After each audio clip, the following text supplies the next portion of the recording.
Hi. Technology is a funny thing sometimes. During the recording of the webinar you're about to watch, we took the video from the webcam using a camera capture. You know what? You don't need to know what we did. All you need to know is we caught a large delay with the sound in the video. So you're going to watch this, and what I'm saying will not line up properly with the video. We apologize. I tried to fix it beyond my expertise. It's probably unfixable. So you may just want to ignore the video at the bottom of the corner. But the audio is still there. The links are still below here on the bottom of the YouTube page. We hope you enjoy it. And next time, we promise, the video will be spot on. Thanks.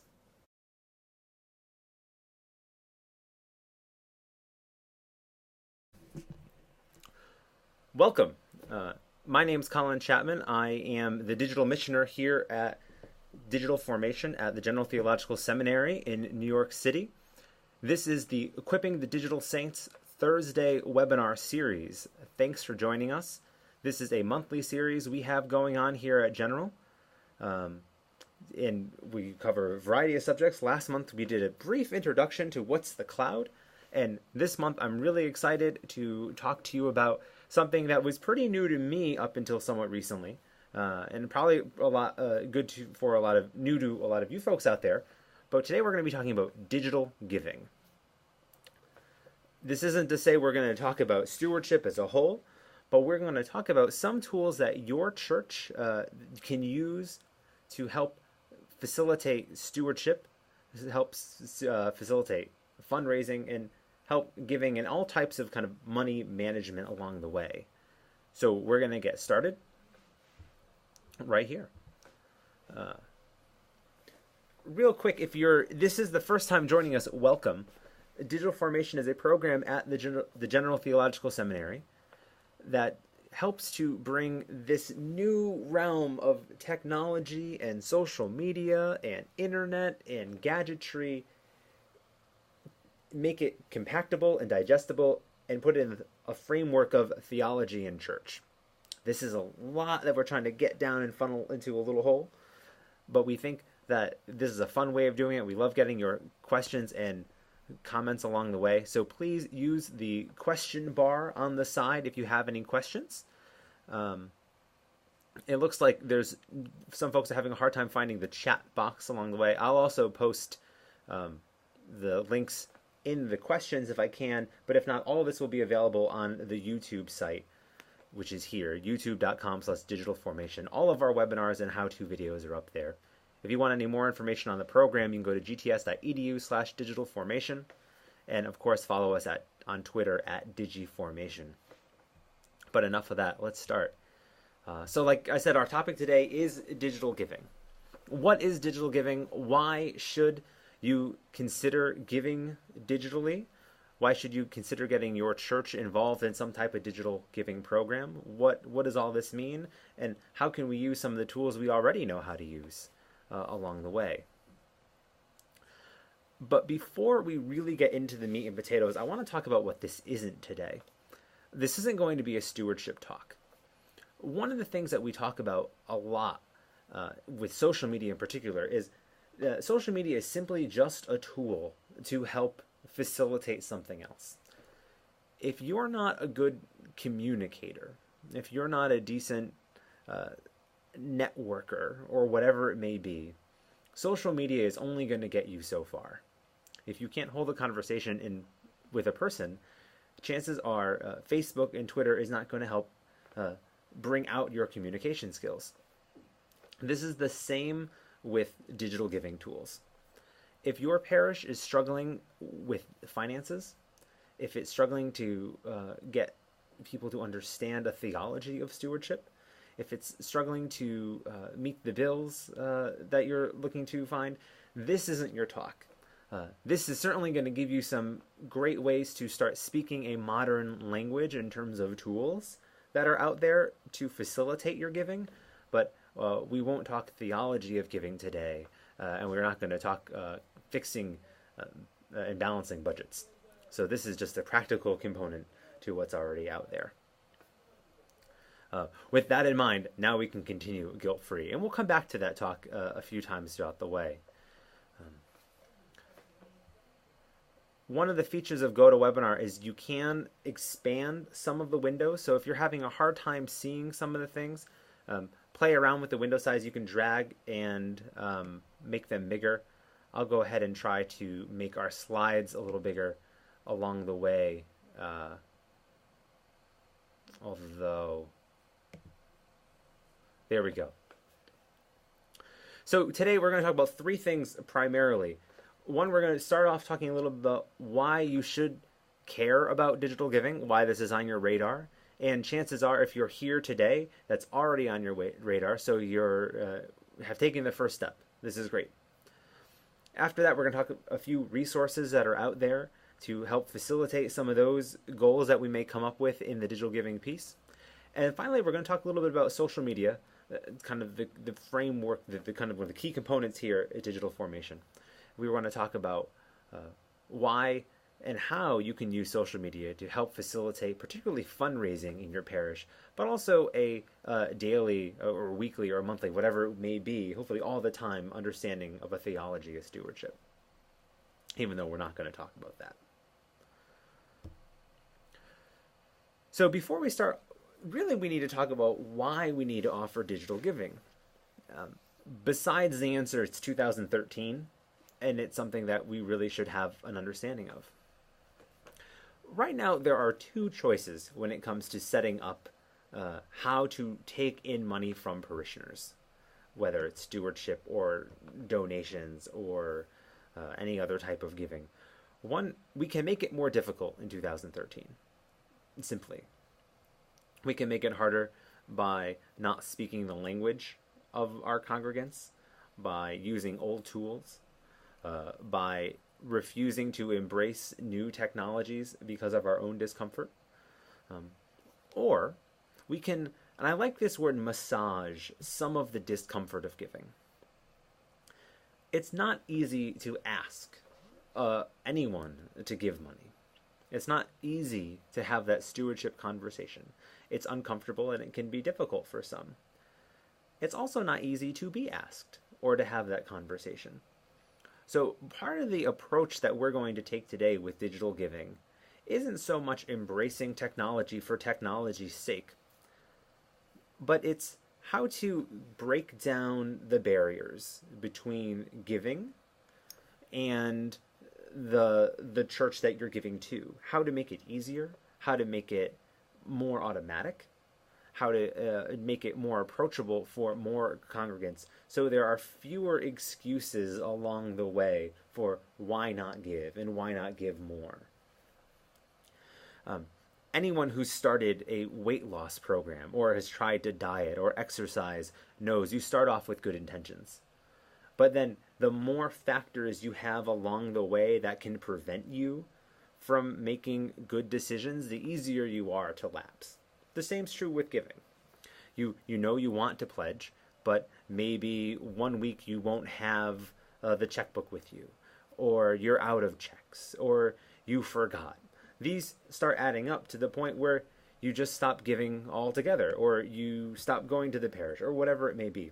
So part of our goal today is not just to embrace technology, but to really make it easier for our congregants, the people in our pews, to practice stewardship. Here's some facts that we should really look at when understanding stewardship and understanding giving today. And I say these are facts because probably I don't know who's out there, although I know that our church is incredibly diverse. And so it's hard to say facts along the way anywhere because not everyone is in the same position. I wanted to throw a statistic out there that 71% of our congregations are online, but that may not be true for your parish. If you are in a poor urban setting, you may not have 71% of your congregation online. Or if you're in a wealthy suburban setting, you maybe have 99% of your congregation online.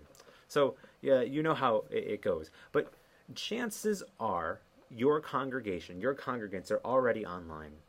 They're doing their shopping online. They're doing they're watching TV online. They're sharing photos online. The concept of giving online will not be new to your congregants. Particularly when we look at number 2, is people are already giving to nonprofits online. I want to pull up an email here if I can. I'm going to load. That's not what we do. Yes, it is. I got an email this week from NPR. I am a sustaining member of WNYC here in New York. A sustaining member means I've pledged X amount of money a month, and it gets taken out of my bill, like out of my account, without me having to do anything. The problem with a sustaining member in any event is that you lose your audience during Pledge Week on NPR. When they start asking me to give, I phase out. I think, well, I've already given, haven't I? Do I need to give again? I got this great email that I'd like to pull up. It's not going to pull up. That's fine. We're going to worry about it later. I got a great email addressed to sustaining members this week saying, we want to thank you for being a sustaining member, but did you know many of our sustaining members actually want to give more come pledge drive time? And it's true. When I am listening to NPR during pledge season, I know I've already given, but I'm kind of like, well, maybe I can give a little more during the pledge season. This is true. You have people in your pews who experience this already. They've already become sustaining members to NPR or PBS or the American Heart Society or whatever nonprofit it may be. They know how to give online. They know how to fill out these forms, and they know how to be sustaining members, and they know come pledge season that it's okay to want to be asked more of. Nothing that you bring up in the realm of digital giving is going to be a surprise for many of the congregants you have out there. Now, that's not to say there are going to be people out there who have online phobias. That's perfectly normal and natural. But for the most part, this won't be new.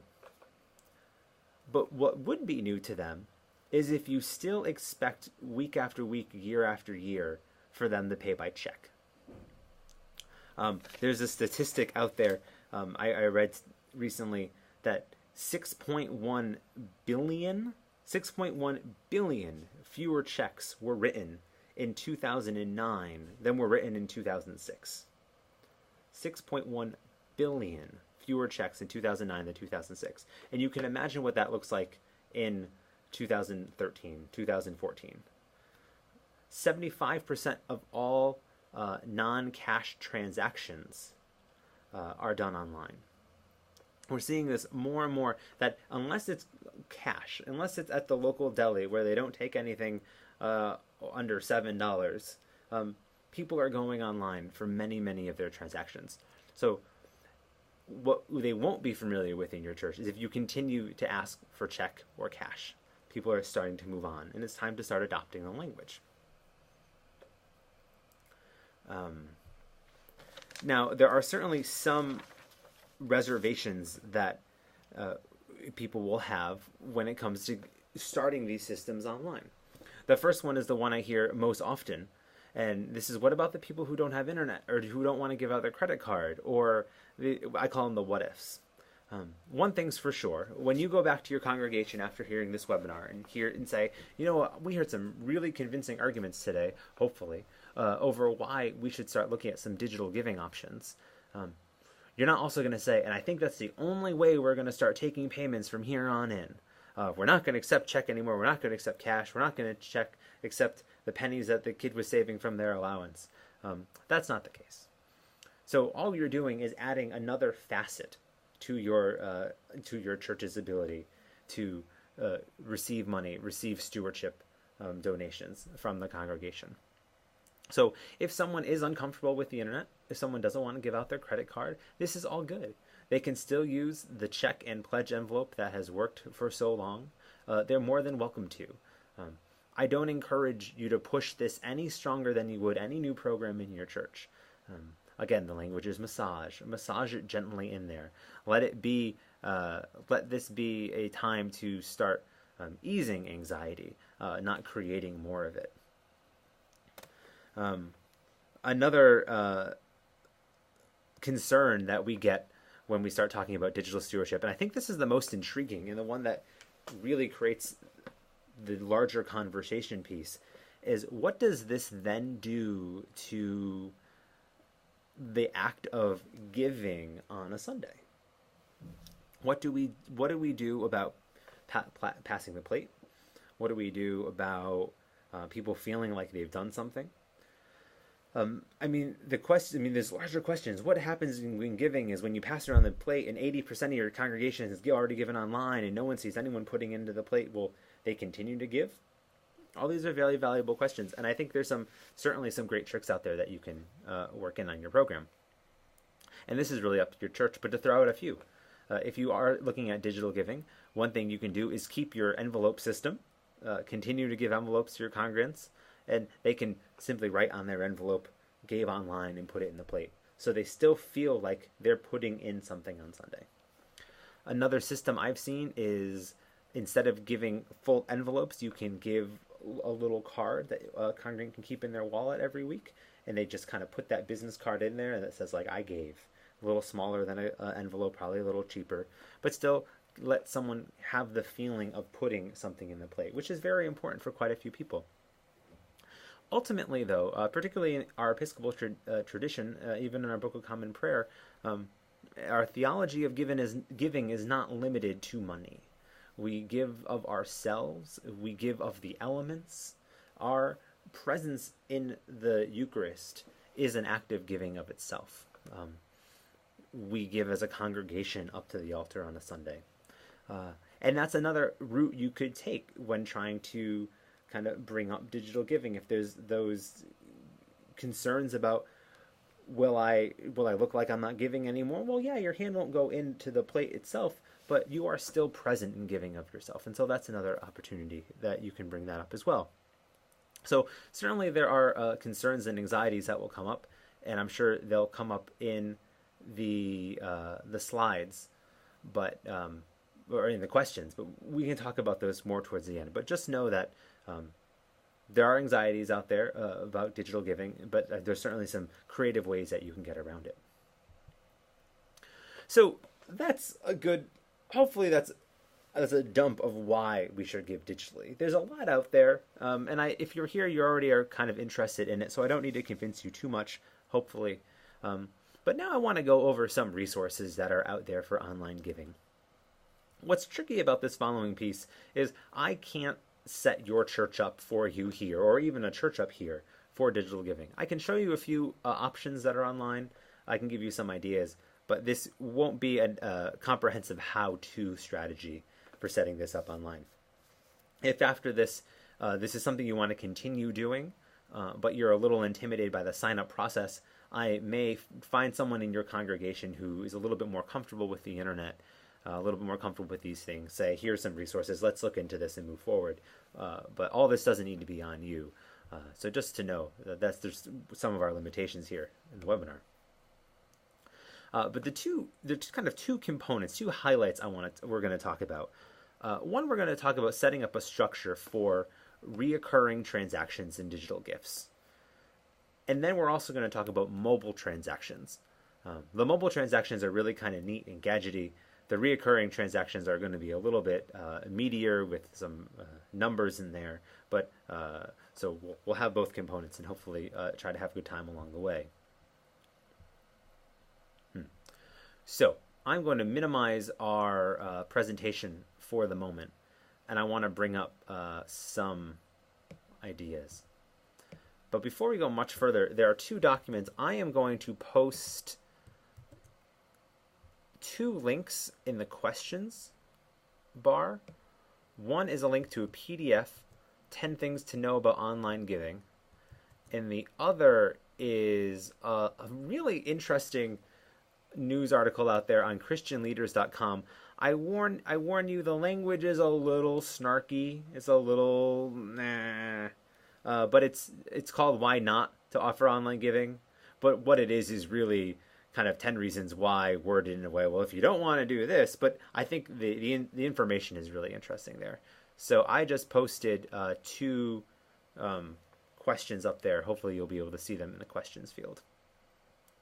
So I want to talk about three resources, three websites that you should first look at when it comes to setting up reoccurring transactions. To be clear, when I talk about reoccurring transactions, there are certainly many places online that can take one-shot donations. The big ones are Google and PayPal. We know about Google and PayPal. We know someone can send your church, if you set up a PayPal or Google account, they can send you their check week after week. Well, Google and PayPal don't offer, as far as my research I couldn't see, they don't offer any type of reoccurring payment for a church to set up. So if I wanted to make my pledge to your congregation, I couldn't go to Google and PayPal and say, every week, every other week, take X amount of money from my account and donate it to the church, like you could any other bill that's out there. So we won't be talking about PayPal and Google yet, although we will be talking about PayPal in a few minutes. But we're going to talk about a few other options. These are options for reoccurring giving, that someone can sign up. They can give their routing. They'll probably give a voided check or their routing number and their account number on the check and sign up this way. One website I wanted to point out first is the Diocese of New York, the diocese that I'm currently in right now. This is just to point out that I'd first check, before you do any of this, check with your diocese. There's a pretty good chance that your diocese already has some type of e-pledging system set up. If you're in the Diocese of New York, obviously it's there. But if not, check with your diocesan office and see if they don't have already something set up. Because that may take a lot of the legwork out of it for you. But this is the Diocese of New York's website. You see has kind of all these questions about e-pledging. How do I sign up? What is it? How do I give? And there's even an enrollment form. One thing to know, and we're going to certainly see it on the next few websites, is any kind of reoccurring transaction that's going to happen online, there's going to be some kind of a cut that someone along the way is going to ask for. One thing you may or may not know, one thing you may or may not know is every time you swipe a credit card at a local merchant, that merchant takes a hit. That's why there are some states that charge more for gas if you're paying with a credit card or cash. It's because when you swipe that card, they take the credit card company takes a percentage. When we start looking at reoccurring transactions on a church level, we are going to start seeing that hit. And I think the thing we have to live with as an organization looking to do this is that's just part of the world right now. There's no way around it. We'll just have to get used to that cut. As far as I can see, it's never more than about 3% of the donation. Often it's less. So even I'm sure through e-pledging with your diocese, you'll have to get used to a little bit of a hit with the donation. But we're going to talk about some ideas to kind of offset that anyway in a few minutes. But no, that's a possibility when it comes up. So check with your diocese before we go any further. They may have a system set up that you don't know about. Not every diocese is fantastic about getting this information out there. But if you just want more information on how a diocese does it, you can go here to diocese. I'll link the diocesan website into the questions, and you can check out this website. It does give you a good idea of what's going on. All right. So now I just want to highlight two other tools. If let's say your diocese does not offer it and it's up to your church itself, two tools that I found online. It seemed like there were many. I just want to highlight two. There may be more out there that you find better suit your needs, but I thought I'd just kind of show you around some of the options out there for digital giving. This one's called Simple Give. I will tell you all the websites that I found. None of them are geared to Anglican mainline Protestantism, if you kind of get my drift. They're kind of geared to churches, kind of mega churches who kind of will probably have far more resources and a little bit more kind of a tech savvy crowd than you're dealing with. Hopefully, maybe not. I could be wrong, but the websites, when I read it, like, this isn't my church, but the tools can still work for your church. So this is Simple Give. You see they have kiosks. They offer things like mobile giving that you can text gives. We're talking features far beyond probably what you're looking for. But what you should take a look at here, thank you, pop-up. What you should take a look here is pricing. And while that loads, I'm going to go ahead and load the Simple Give link to our questions.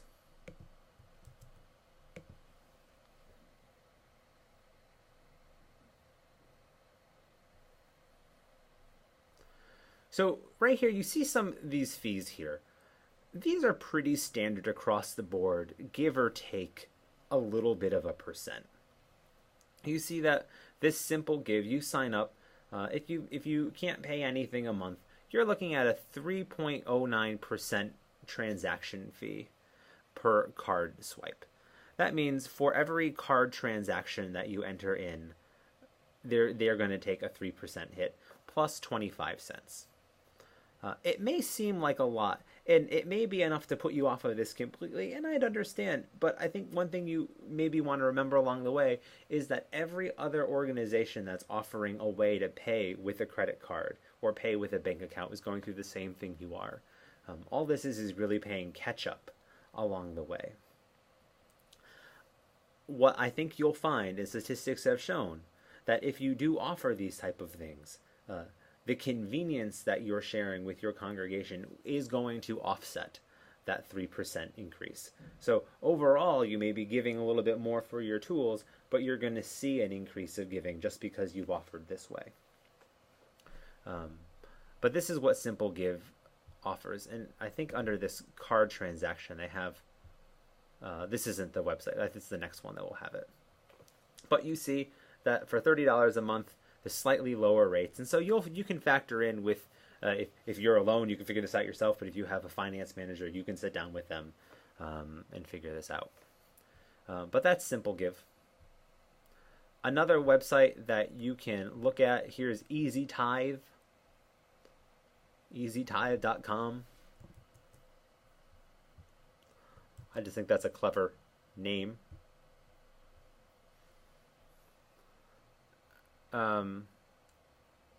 Just so I'm aware, I'm posting the questions, these links on the question box. Is someone getting them? I feel like every time I'm posting one, I'm getting the same kind of bounce back. Just someone let me know what's out there. Fantastic. Thank you, Howard. So, Easy Tithe, similar thing. Look, I mean, you hear we have the texting to give, online registration forms. What all of these do is really kind of set up your church to be an online distributor. If you want to start selling t-shirts or concert tickets to events or whatever it may be, you could do these through these websites. Like I said, like any kind of church tool that's out there, we find this a lot with parish management tools or content management tools. There's going to be a lot that you're never going to use. That's out there. But again, we look at the pricing, similar pricing structures. So this one's a little bit different. You see here for 3% on 25. So this has a little bit better of a rate. And you get all this stuff here. The difficulty is I can't sign up your church for this. I can't run you through it. But just to know that there are tools out there. If you're interested in more of this, very simply Google online church giving, and you'll see links upon links upon links. Reach out to parishes in your area that may already offer online giving and see what they're using, but also check with your diocese. So there's certainly the tools out there to help make this a little easier. One of the benefits that this will do for you is allow your congregants to manage their give without contacting the office. Again, some more of that massaging the anxiety away. It's difficult to call a parish office, particularly if you're pretty new to a congregation. Difficult to call them and say, I'd like to change my pledge, or I'd like to add more, or whatever it may be. This can all be done online. So that cuts out that middleman piece. Another thing it does is makes that many fewer transactions, whoever it may be, on Monday needs to enter into the account. If you have a business manager, if you're doing it yourself. So if you're saving that much time, now granted, you're probably not saving 3% per check on that, but there are some savings along the way in time that you're making up going through this process. So you can think of it that way too, when that 3% off a check starts to sting a little.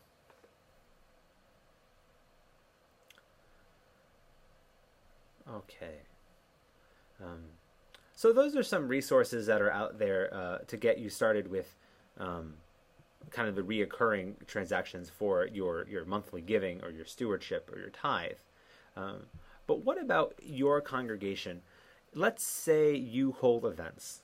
or you also have some kind of a venue hall attached that you're often taking in cash. And you run into it time and time again that at the door you can use cash only, and whoever comes in only has a card, or whatever it may be. I want to talk about some mobile point of sales. What a point of sale, or sometimes it would call a POS. A mobile POS or point of sale is kind of a cash register. That unit, that touchscreen unit that you see at the store when they're putting in your order, or at the pizza restaurant when they're ringing up your bill, that's a POS. In the last 5 or 6 years, with the advent and the increase of smartphones and mobile data on the internet, we're seeing more and more options out there to take your phone with you to use as a POS. And there's 2 systems I want to talk about today. One is PayPal and one is a company called Square. Both are pretty interesting. Both have their pluses and minuses. So let's just talk about those.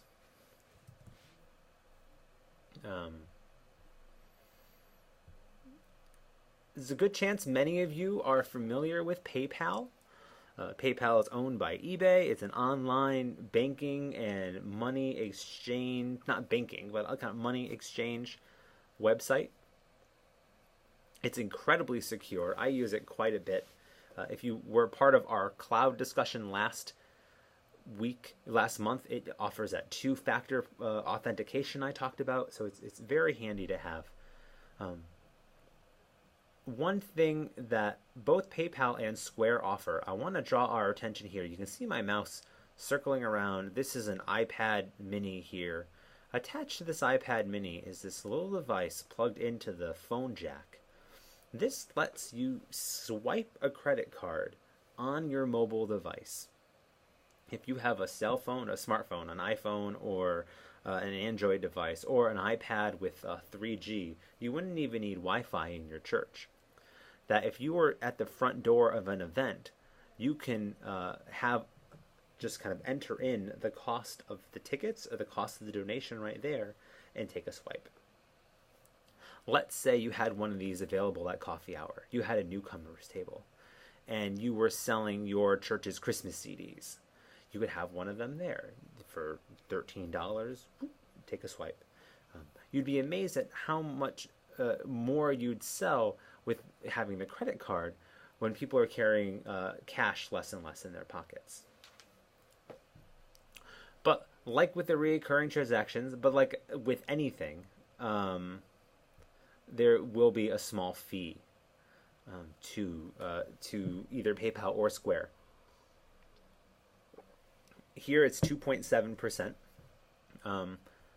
But what's nice about PayPal over Square is that PayPal has a program for nonprofits. So I'm going to load up their nonprofit pricing guide. PayPal, if your church doesn't have recurring transactions, PayPal may be another thing you wanted to investigate to receive donations.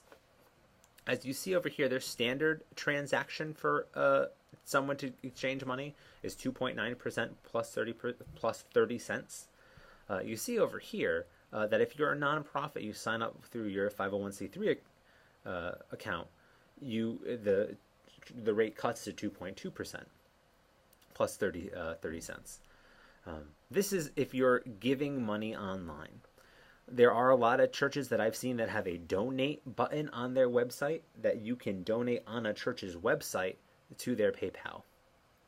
Here's a little piece of unasked for advice. I would consider keeping the donate button that PayPal offers that I know you've probably seen along the web. I wonder if I can get it here. This button right here. Keep that off your front page. It's ugly. It's unattractive. It's like when you walk into a church and the first thing you see is their stewardship information. If you have a sub-page for donating money, that's fantastic. Put it there. But let your front page to your church website be welcoming and unassuming that they're there to give money. Just a thought. But you see, here's the device that you can also get from PayPal. Now, you saw up on the pricing with PayPal that their swipes are the same with nonprofits as they are for standard businesses. But it's still a handy tool to have if your church winds up doing a lot of sales at coffee hour or donations or has any type of other activity that uses your space. Or just handy to have in the church office if someone wants to make a donation right there. One thing I wanted to add back in the beginning, I'm sorry I'm only bringing it up now, although all of this digital stuff is fantastic, if your congregation is blessed enough to have the big givers, you know, the ones that wait till December 30th and write their big old check and put it on the desk and you see them again in a year, I'd say just take the check. You don't need no need to take the 3% off of those really massive gives, you know. So if you have that and you probably already have a relationship with that particular giver or givers, whatever it may be, just take the check. If that's not something you have to concern yourself about, that's fine too. But I should have added that earlier. Finally, I also want to talk about Square. Square, similar to PayPal in the swipe feature, but they don't have the online giving function, but they do have just a similar card reader as PayPal does. They don't offer a nonprofit rate though, and so you may be interested in sticking with PayPal. But I just bring up Square to show a different option. Square's been around a little longer. You may have seen these at coffee shops around the way, but I think this is super neat. If you just look, go back, super neat picture. Anyway, you saw the picture on the screen where someone was signing with their finger. I just think that kind of stuff is kind of neat. So probably not necessarily appealing if you're worried about losing that 3% from your swipe, but you'd be surprised at the people who want to give just to see the card on the phone thing. Trust me, it's there. So those are two options for mobile POSs.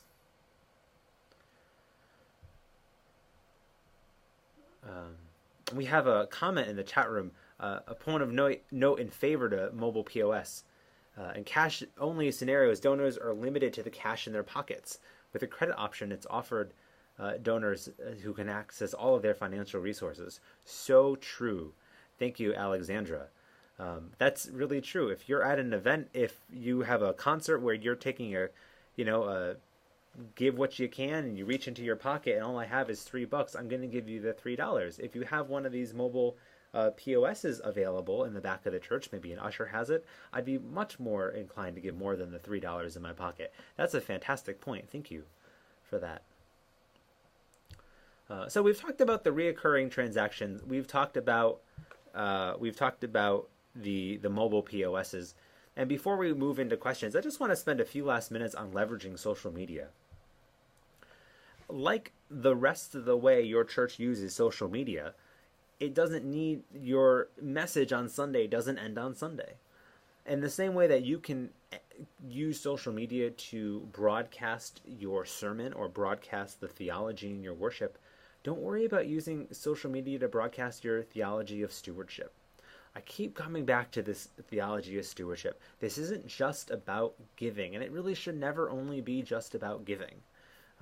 So if you have developed that language in your congregation of that theology on stewardship, this isn't going to sound so foreign to the people reading it. But I'm going to remind myself this isn't a talk on stewardship, so we're going to move on from that piece. But be sure to use the tools you have. Let's say you're trying to raise money to send some of your teens to Haiti. Chances are you will send out information to the parents looking for donations. You'll put it in your newsletter or your e-blast or whatever it is. Put it on social media. Make a link to your giving page. If you have a PayPal account or if you have one of those other services that allows online transactions, put a link up on Facebook. Let people know what's happening every few weeks. Our kids are getting ready. Please donate here. The more opportunities you give someone to give, the more you'll find yourself raising for these outreach opportunities or whatever it may be that you're using the fundraising for. This is almost a PS on why you should have a social media presence online. If you already have a pre-established social media presence, if you already have people who like your Facebook page, who are following you on Twitter, when you start using these tools on a financial level or a stewardship level or a fundraising level, you're already going to have this gathering of people who are listening to what you're saying. So on top of this, when you're done with this webinar, you start researching digital giving opportunities. Make sure you revisit those plans for Facebook and Twitter. Another thing that I find fantastic, I've been doing some fundraising for a charity to help fight childhood obesity, to help run the New York Marathon next month. I did most of my fundraising through YouTube. I made a quick YouTube video. I sat down in front of a webcam, much like this. I did my ask, and I sent out the video. Instead of a long, wordy email, which was too long for someone to read, they got a video of me asking for money. Now, no one really no one wakes up in the morning and says, I hope someone asks me for money today. But if you're going to be asked for money, maybe making it creative in a way that they're not used to, again, that massaging helps to give a little easier. So get on YouTube. If you don't have a YouTube account, think about doing a stewardship video. You're going to do a stewardship sermon in a few weeks, or if you haven't already, think about sitting down and giving a quick 4-minute condensed sermon on YouTube. Put that in your stewardship email or stewardship letter. Let people watch that. Let that relationship have a chance to foster through social media. There are so many tools out there. Once you give yourself both the foundation for giving and the foundation for your online tools, you can start utilizing them both in a way to help each other. So if you have your digital tools out there for donations and stewardship, you can start using them with social media. But first, you also need to have your social media foundations, your people who know you have a Facebook account, who know you have a Twitter account, and so on. That's the lot I have on digital giving. There's so much out there on digital giving. The 2 documents I posted in the beginning, take a look at, bring them back to your vestry if you like them. But for now, I think this is a great time to take some questions. This is a little tricky for me. I now have to read the questions and do the answers. Michael makes a great point. He said, many churches don't like to think of themselves as a business, but we are. And that's really true. We use a lot of the same language as a business, even though at the end of the day, our bottom line is not the dollar, but hopefully the lives that we're touching, the relationships that we're fostering, the people that we're leading to a life with Christ through discipleship. While those are our bottom lines, we still use a lot of the same language to get there. We can't shy away from tools that businesses are using simply because businesses are using them. If anything, maybe we should learn from our capitalist counterparts and see what's working for them and how can we use them in our congregations. That's a really good point, Michael. Is there any data showing the results as Is there any data showing positive results as a result of offering the digital pay option? Yes, Ned, there is. I think the document, the first document I sent, I'll re-link again.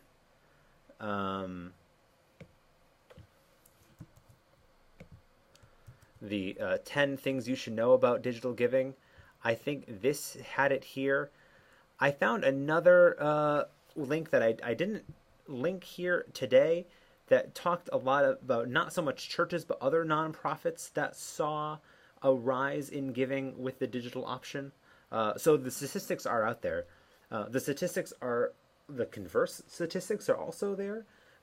Reasons people not giving, pointing to lack of options to give. So they are both there.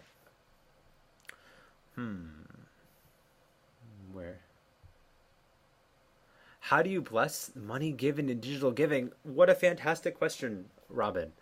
Well, I mean, I'll shoot, right? I think many people could have a lot of different answers to that. But how do you bless that money? The way I'd see it is that, I mean, let's be honest, cash and check really hold only the value that they've been told they're given. I mean, cash feels more like money, but there's even a value behind that dollar bill, and particularly a check. That's worth nothing besides the numbers on the bottom that tell one organization which bank account to get the money out of. So really, at the blessing, we're really only blessing a representation of the money. So I think you're blessing both the money present and the money that has been given, but also the gifts and the people there. So there's, while that could be a concern, just think that you're blessing the act of giving in that moment, and not necessarily the cash in the plate. That certainly wasn't a question on the GOEs. Just as technology is a tool, so is money. That's true. Yep, money is a tool that lets us do the ministry that we've been called to do, whether we like it or not. We need the cold hard cash to get through it. Thank you, Sue. Kathleen, my dear friend Kathleen, are there theology of giving issues that are more easily discussed in social media? Do you mean, are there social? I don't know. I don't know what you mean. Do we mean, like, are there other social media platforms that discuss theology of giving? I'm not sure. I mean, there are plenty of resources that I'm sure that have been passed down to you as clergy or to your churches through the way. Those great books that you love for your own theology of giving. That link that I've sent out a few times at the end has 5 books that are worth looking at for a theology of giving. But I know that certainly there are some options that are out there. I think one of the greatest tools that social media gives us in terms of to discuss our theology of giving is networking with other clergy. Don't be shy to post on your Facebook what the theme of your stewardship program is going to be. Talk to your other priests about it publicly in a form that they can see this. Let people know that as clergy or as lay people involved in stewardship, we wrestle with how to phrase these things, how to frame the context. Let them be part of the conversation. Social media can be a way that you can gather with like-minded people and pass around some ideas, find out what works, find out what hasn't. Those tools are certainly, social media can certainly be a tool for fundraising at the end of it when you're asking for money, but it's also a tool at the beginning when you start thinking of money. And the laity, I know. My apologies, Alexandra. She reminds us that about the laity involved in this. Our goal at Digital Formation is to take these tools and talk about how to do them in a church setting. I'm aware that I made some grievous comments along the way in this webinar about kind of clergy doing things. It's because I'm clergy. I'm very sorry. But if you are a non-clergy member listening to this, you can translate it to the language that works for you as well. If you're the business person, you're the stewardship head, you know what to do with this information and who to talk to. Maybe you're the one who gets to make these decisions in your parish. That's fantastic. But there are a few things along the way. But I think that's a fantastic reminder that we are not just talking to clergy out there, but there's some lay people listening. And maybe you're not involved in stewardship, but maybe you're just interested in this. Get the ear of whoever makes those decisions in your parish, clergy or not, and say, hey, have you thought about doing online giving?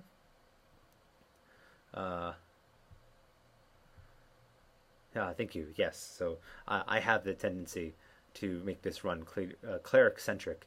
So thank you for that reminder. So unless there are any other questions, and please put them in the poll, I think that will be it for the day. It is absolutely fantastic getting to do this with you all. I hope you got a lot out of it today. I know I did. I hope that you watching in the future on YouTube have gotten a lot out of this. If you're watching on YouTube, leave questions in the comment section on the bottom to continue this conversation. Make sure you see the links here on the page, and hopefully we'll continue this conversation. One last note before we move on. I do want to load up our website, gts.edu/digitalformation. As you know, this is a reoccurring program that we have going on. We have the how-to videos up online. We have the webinars every month, but I want to get the information on. Now we're fighting the internet.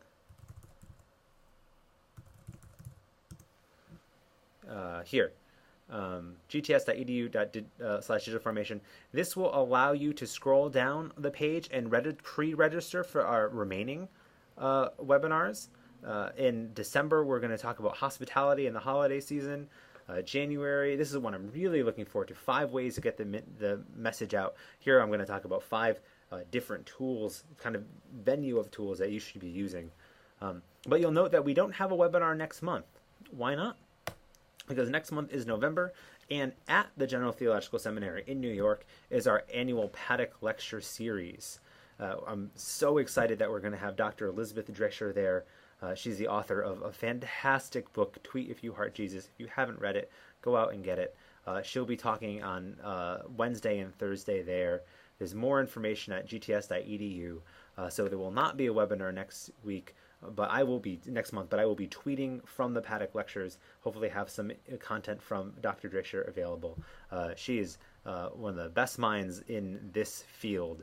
So be sure, if you're in the New York area, to order tickets and come and visit us. Or if you're an alumni, please do. And Jim would like to know if there's a possible way to get a copy of the slides used. I can put them up online, Jim. I'll put them up online. Really, there's not much on the slides. All the links will be available on YouTube, youtube.com/digitalformation. All right. That's it for me. Again, my name's Colin. I love doing this with you all. Thanks for being here, and we will see you again, not next month, but in December. God bless and enjoy all of these tools that you have online. Take care.